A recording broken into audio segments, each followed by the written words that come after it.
And he took off the wood planks, and the concrete is cured and it's solid.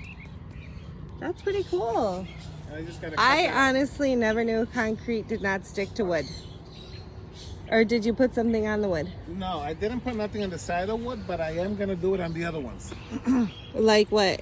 Well, what I'm going to do is, this is pretty secure, but what I want to do is just put one piece of rebar in here and one piece of rebar in there just to attach it. But right now, there's nothing holding it here, but it's so solid because I put the frame in.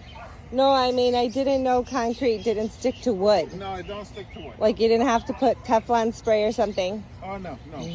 Or cooking spray. Isn't that cool, guys? Yeah. So that's one of the walls. The cage. It's solid. Not going anywhere. After we're not here, whoever has to So what are you going to do with the little bars on top? I'm just going to trim it with a grinder. Okay. And then this 4x4 is going to sit right in there.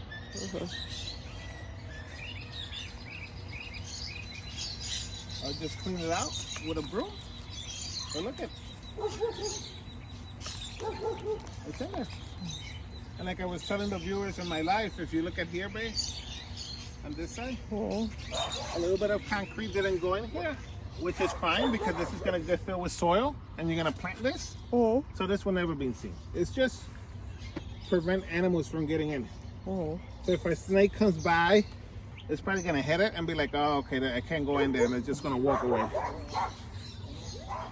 But the rats are still going to be able to run up in. If they want, if you know, because we got the dogs.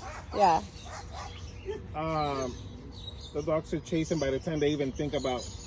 Well, what about the cage wire? Is it small enough for a rat not to go through? The rats can't go through. Okay. So when you get in, it's small enough. The rats can't get in. Okay. So pretty much it's going to be really proof. Okay. So yeah, today we'll cut this off, put the new 4x4 here, and then start working on the other ones. There's like a whole gang of dogs over there, like teasing our dogs. They actually look like they're having a little fun. I don't know why. Lola and him. All right, thanks for watching, guys. Keep tuned and we'll keep you updated on this cage. Hey guys, welcome back. So Dennis showed you this morning him taking off the boards here and revealing the final concrete product, which is all nice and hard here. I honestly told him I never knew concrete would not stick to wood. I always thought you had to put like a non-stick spray or something. But I saw a video of this guy. I think he used non-stick spray when he used like metal molds, but who knows? I'd have to watch the video again. Anyway, so this is the second part of the cockatoo, or the other side of the cockatoo cage that he molded. If I stick my finger in there, you'd see that it's wet, but I don't want to stick my finger in there. If you look closely, he blended in some rock product so that it can make the mold even harder and sturdier, and it keeps the mold into place and prevents cracks in the future. And tomorrow morning, overnight it should cure, and tomorrow morning we will do another reveal of him taking off the boards. And I think it's absolutely coming out amazing. I just can't wait for this. I remember I wanted a smaller aviary that you just like buy assembled at the store, and it was just like a basic cage with no bottom, and it says like outside flying aviary. And that one costs like $1,500. Maybe right now, I'll be realistic, it might have got, I maybe can find one for $1,000, but it's such low quality. And this one, what do you say we've spent so far on this one? Maybe about $500. So we've maybe spent about $500 here. Zero on labor. But it's $500 in supplies and things, and we are getting an aviary, an outside bird aviary, like probably twice or triple the size that you would find at the store. And it's all going to be enclosed. We're going to put the nest box in. So this is actually going to be a beautiful aviary slash breeding area for our umbrella cockatoo and hybrid Moluccan umbrella cockatoo. And then at the top, we actually found a guy who sold Mexican tiles, terracotta tiles, for $60. And I think it's actually, we're gonna have extra in the end after he finishes the terracotta top. So it's really, really cool. I'm super excited, guys. I really do believe that plants and other nature around the birds really helps them thrive. You know, it brings them back to their natural habitat. And when you're talking about giving a bird like the most healthiest design, home design possible, this is what I'm talking about. Nature, air, tropical weather, sunlight, room, space. What? This is like what? A 10 by what? A 10 by 5? 10 feet by 6 and 8 inches, almost 7 feet wide all the way around and 10 feet high. Like 10 feet high, almost 7 feet wide all the way around. So this is, you're talking about almost like a mini house room here. And I get it, some people do, like they dedicate a whole room in their house to birds, which is great, but not everyone can do that. So we're talking about like great quality, optimal space here. That's the local bus driver. You gotta appreciate those little things that make family life so beautiful. Anyway, so you're talking about optimal space for the cockatoos here, and I just love it. This is what I believe in. This is what I believe in giving birds. We want to build one for Murph. We want to build one, each one for our rescue birds. You know, we are building, part of our business is going to be a sanctuary, which that really isn't a business. It's a, it is a nonprofit organization, but we do get a lot of relinquishments that are rescues where, you know, I'm a behaviorist, where I know that bird cannot be rehabilitated into a family life, and there's very little people who'll have the patience for that type of bird. Those birds are the ones that stay here in the sanctuary. So every bird that we get that needs a sanctuary, that needs a forever home, that needs to be rehabilitated, this is our goal. They're going to get one of these as well. They're going to be surrounded by tropical foliage. They're going to be given fresh fruits and vegetables every day. They're going to be given the most optimal diet and attention, and I'm just loving it. And let's not forget the tropical weather on their feathers every day. That's just amazing. Thank you for watching, guys, and stay tuned because we're gonna keep you updated on the building of the rest of this cage here. Keep it birdie.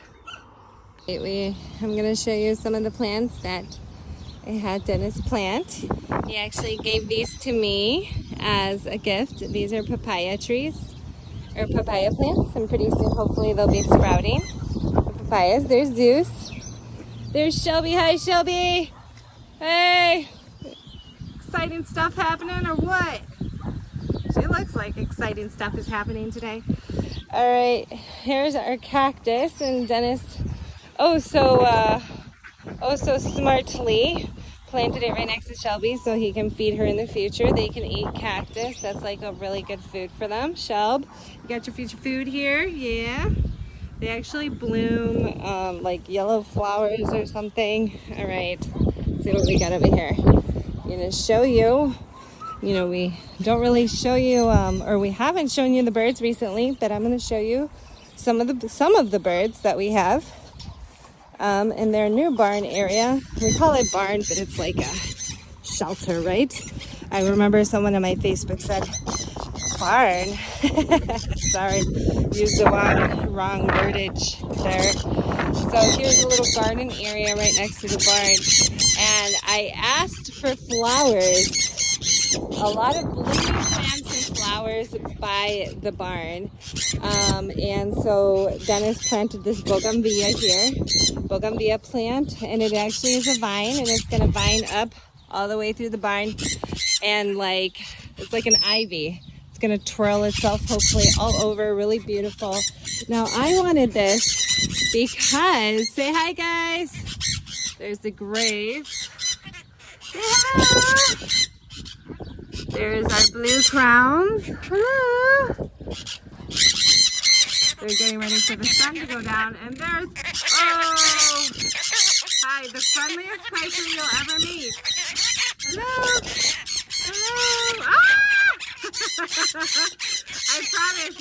friendly. I promise. Hello. Ah! I promise he's friendly. There's this beautiful little girlfriend over there that he protects. Look at him in the sun, guys. I love bird feathers in the sun. It's just amazing. Look at him. Look at how they thrive. Look at how they color thrive. Hello. Here's our sun-kiners. They're a little not so happy too. I'm recording them. Hey guys. Hello. Actually, those are the red factor suns. Oh, such personalities here, right? And this is the Genday. The Gendays, as soon as we put him out in the sun, out in an open aviary, his eyes became really dark and really cool. This is how Genday's eyes get in the wild, and that is like a really cool thing to see. Alright, so the reason why I wanted the bougainvillea here and the blooming flowers is like not focusing is because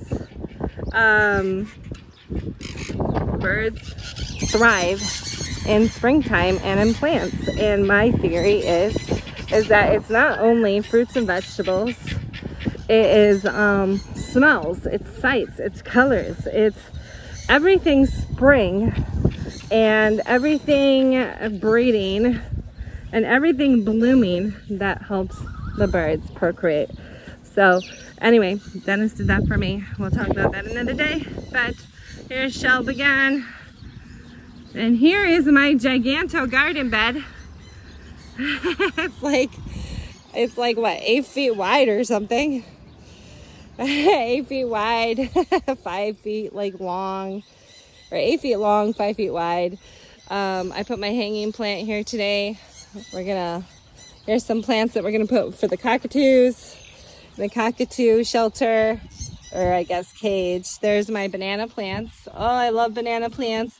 Someone stole my banana plant. Well, what was my banana plant at that time? And I always, I never forgot it, and I got another banana plant, or Dennis got me another banana plant. And here's another one. Got another banana plant. I got my jackfruit growing. I got some cucumbers waiting to be put in, some tomatoes. Yeah. So anyway, guys, thank you for joining me, and keep it birdie.